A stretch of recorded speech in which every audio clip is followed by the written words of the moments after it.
Can make it. Yay. Oh, please don't all over. I'm trying not to, man. Don't you try to make me the bad guy in this situation.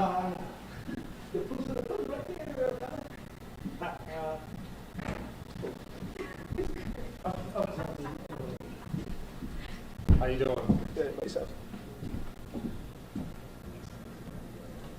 Austin, Yes, sir. this is your mic check. How's it sound? How's it sound? 1, 2, 3. 3, 2, 1. Mic check. Someone has a Sennheiser out here that's off. Just gotta remind you. Oh, sorry. All right. For all my friends out here. Say what? I was saying the volume was a little low, but I'm sure If you're hardlining it, it will be low. Same thing with mine. that'll be fine. Okay. You're welcome.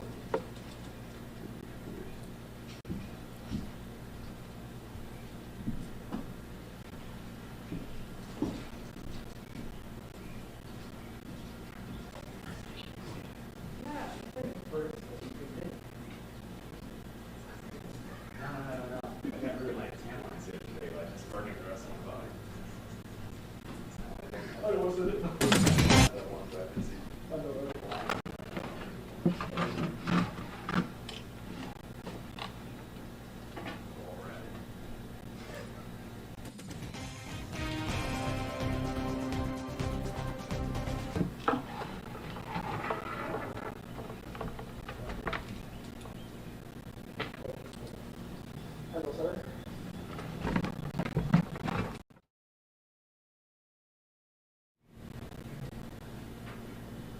Yeah, live pictures up. So, I guess depending on when, just so we're going to get ready for the live now. All right. Yeah, man. All right, cool. All right, we are hot. Y'all know that means.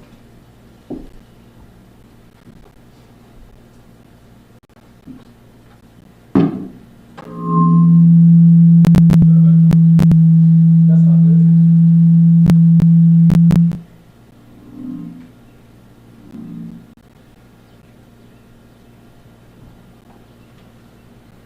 People must look at that. That's actually a big kid.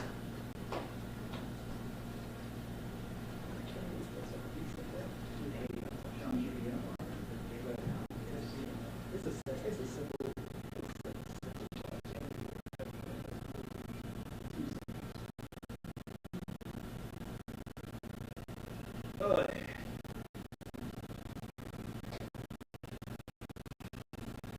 This is Art Bailey with the city calling place so they know we might just worry about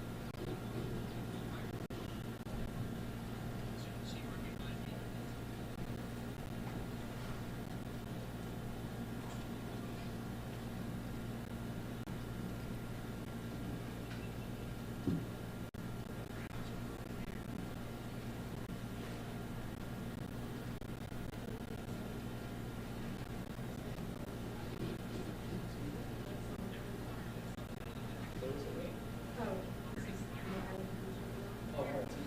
Yeah, so usually I do that.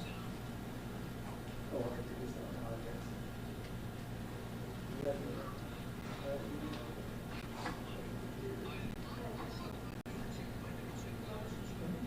So here.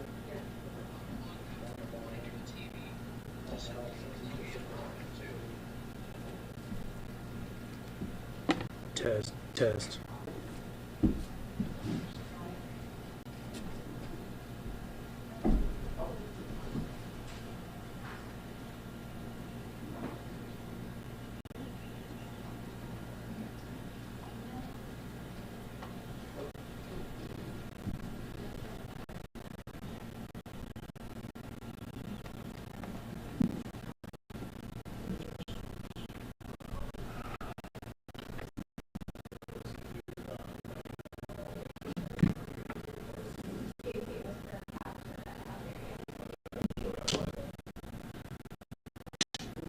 Test.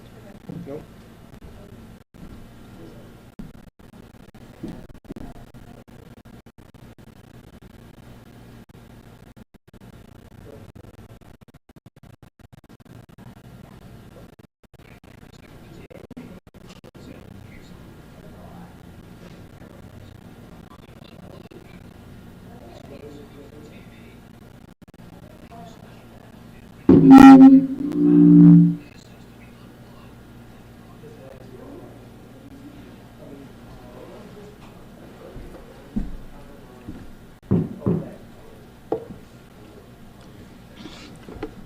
Test. Test, test.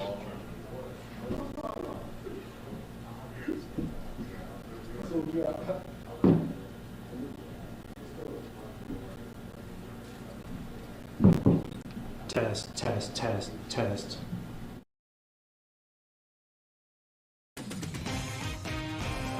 Test. Testing the microphone here in the multipurpose room at the City Columbia Police Headquarters. This is a test.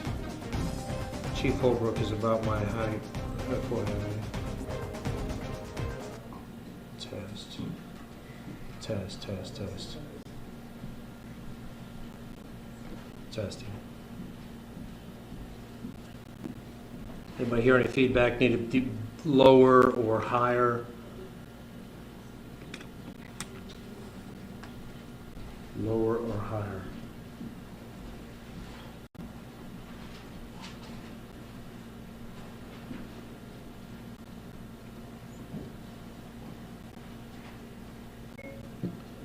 The microphone is now on and functional.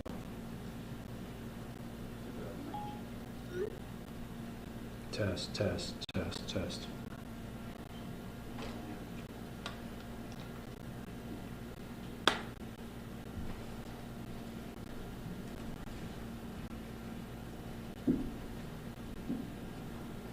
Hello?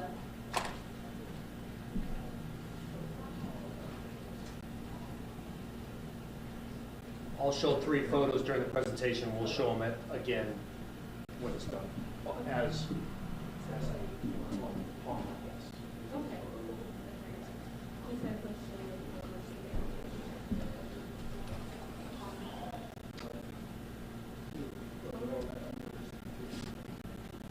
Excuse me, sir. Will we be able to get those files from you as well? Jennifer Timmons, of course, will provide them to you. Thank you.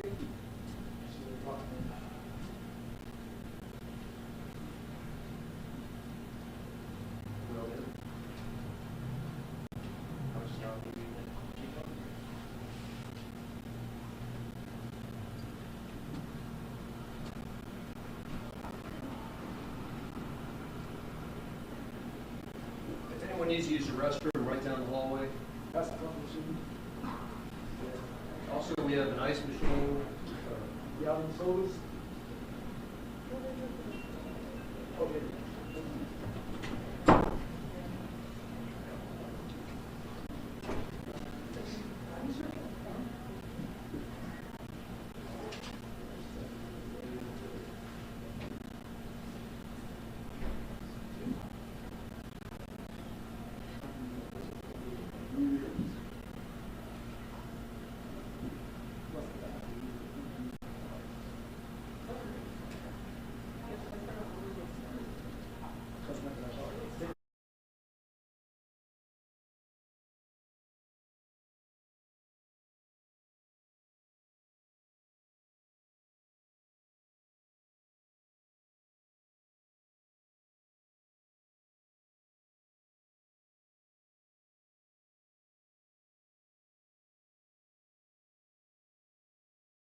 You'll see.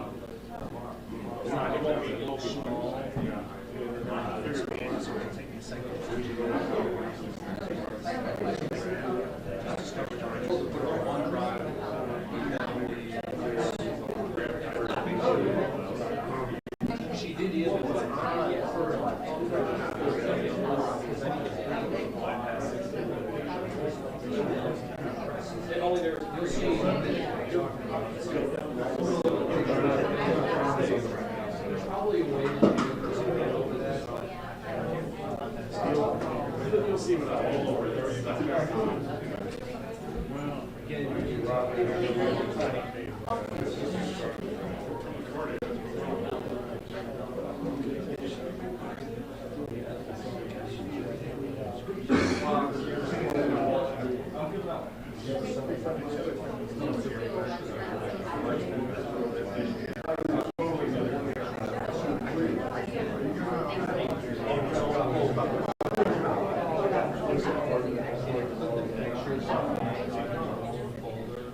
No, it'll still be progress.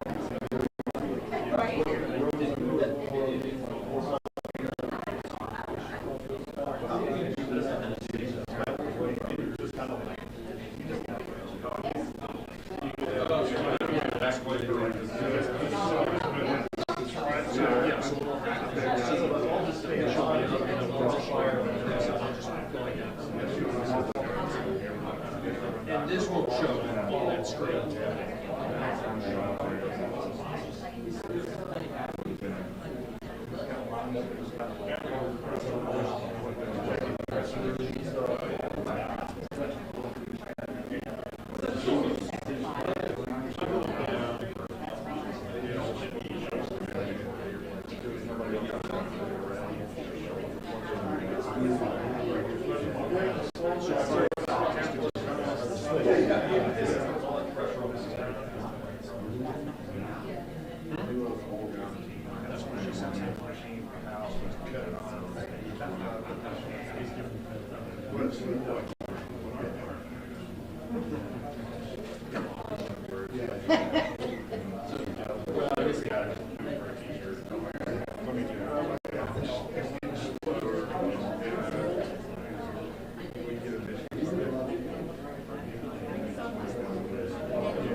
Of course, yes, ma'am.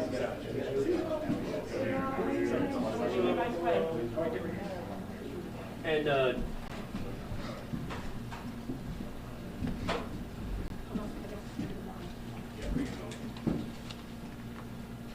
we good? All right. Good afternoon. The purpose for today's briefing, and it will be brief, is to provide an update on the ongoing investigation related to the shooting at the Columbiana Center on Saturday. Today we are announcing the arrest of a second suspect, Marquise Love Robinson, 20-year-old male from Columbia.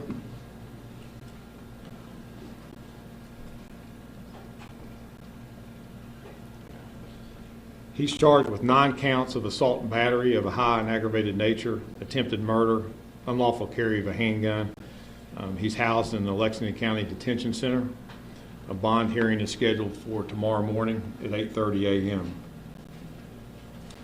Additionally, the suspect that we arrested Saturday after the shooting, Mr. Dwayne Price, he continues to be housed in the Lexington County Detention Center.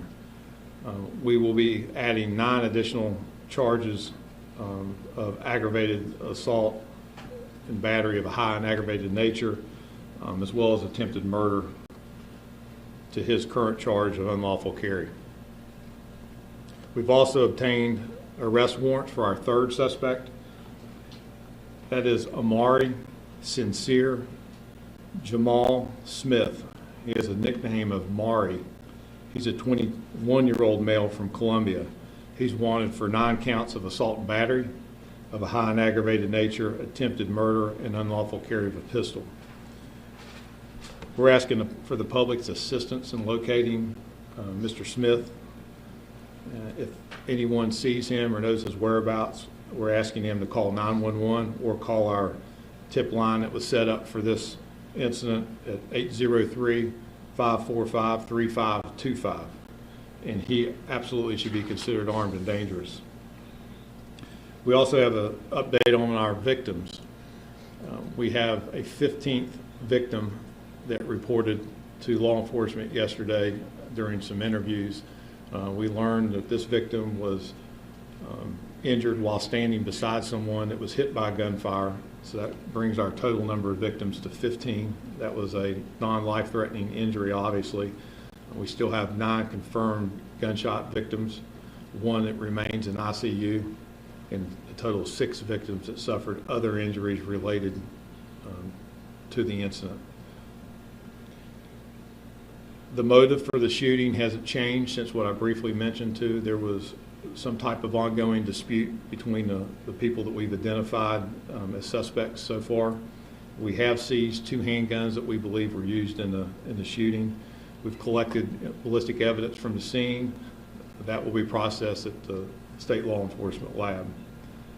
I've got to express my sincere thanks to the public that has contacted us that were at the mall or knew somebody that was at the mall that had information, that has reached out to our tip line.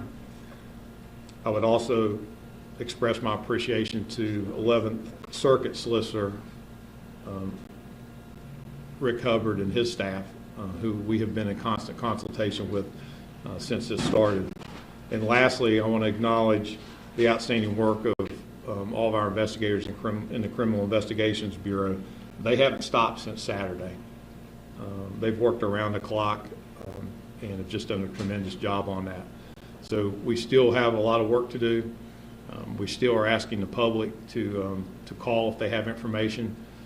Again, this was a traumatic event for a lot of people that were at the mall, and we understand that that takes sometimes a moment for things to register, for you to remember things. So as you do, we're asking that you call us and let us know, what you might have seen or heard. Every little piece of information is helpful. I'll try to address a few questions.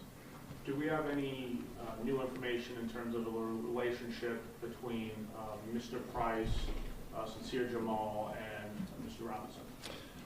Just that we can acknowledge there was some acquaintance. They had run into each other before. So we don't have any insight as to what the nature of that conflict was? Not that I'm sharing with you, other than they did know each other. Are there any prior arrests or charges against any of these individuals? There's nothing that we're at liberty to discuss at this briefing. The 9 counts of aggravated assaults, is that to signify that the bullets from Mr. Price and perhaps the other gentleman, Mr. Robinson, hit 9 individuals, or that they just fired near 9 individuals, or what would be the significance of that? We had 3 people showed up at a crowded mall on a Saturday night carrying weapons, and they fired their guns, and we had 9 people hit by gunfire. Do you guys usually prepare for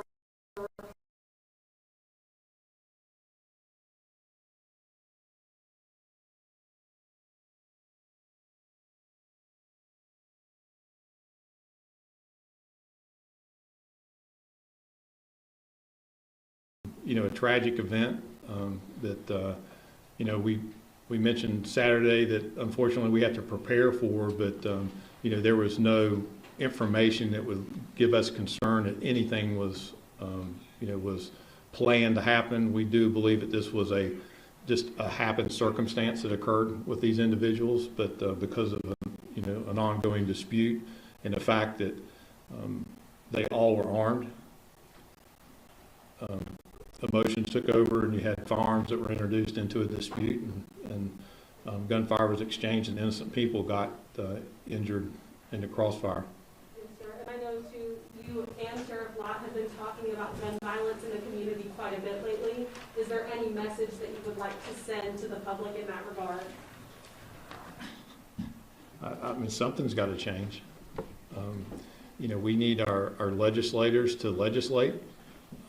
We need more accountability for people that illegally and carry firearms. This is not an indictment on gun ownership. This is an indictment on the availability of firearms on the street for people that have illegal intentions or nefarious intentions to use those firearms against others. For Mr. Robinson's unlawful possession charge, did he own that gun legally and just not have a CWP, or what was the nature of it? We're not going to discuss the ownership. What I'll emphasize, if you had 3 people that brought guns into a crowded mall that were in dispute with one another and chose to pull their guns and fire their guns, and 9 people were shot. Was this a premeditated conflict on behalf of Mr. Sincere, or Jamal Sincere, and Mr. Robinson? We don't know what what their state of mind was. Chief, can you talk about what steps the police department either does take or can take to prepare or prevent this kind of scenario of a mass shooting in a crowded public place like this? I mean, we have to, prepare to respond, obviously, and we do that, and that was on full display Saturday. We have to advocate for there to be consequences for when people illegally carry guns and use guns. So there's a deterrent for that makes people think twice before they carry a gun into a mall in a situation like that. Then of course we got to work with with our partners, our business owners, and our private sector to have security measures in place that would potentially deter somebody from committing a crime, whether it's a crime against persons or crime against property, and that would be to have video surveillance and security measures in place that would prevent, but also help us quickly solve something if it occurs. Mr. Rutherford made the argument yesterday that his client was acting in self-defense when he fired. Is that your understanding of the situation? That's I don't share that understanding of it. Again, I'm going to say this one more time. 3 people chose to come to the mall carrying guns, concealed, that have a dispute with one another, and then they chose to pull the guns and fire their guns, and 9 people got hit. Chief, is there any concern this might extend to more people beyond the 3 gentlemen who are involved, that anybody might have reason? Any concern, or do we think that there'll be other people? Yeah, do you think more people that might get involved in this dispute? This might. I don't know. These 3 men. I don't know. I can't speak to that. There may be additional charges or some other people. We may develop some leads as far as that goes, but I can't speak to how any one person would react to the fact that we're arresting these 3 people for firing guns and hitting 9 people. How did officers find Mr. Robinson? They found him in Columbia overnight. I know there was a lot of social media video that circulated from this event. Are you guys using that to help continue the investigation and look further into what happened? Are we using social media to investigate? Yes, Is that your question? That the public might have gotten. I mean, we always look at all open source information that might provide direction or assist us in an investigation. We would look at that, or any other lead that might come our way. Yes, sir. And do you need people to send that to you, or will you guys just find it? Whatever platform one chooses to share information with us, we will certainly receive that. Whether that is through Facebook or through our online reporting, or by calling our tip line, or calling Crime Stoppers, or calling 911. Any option. There's no option that's off the table for providing information to us. Thank you very much.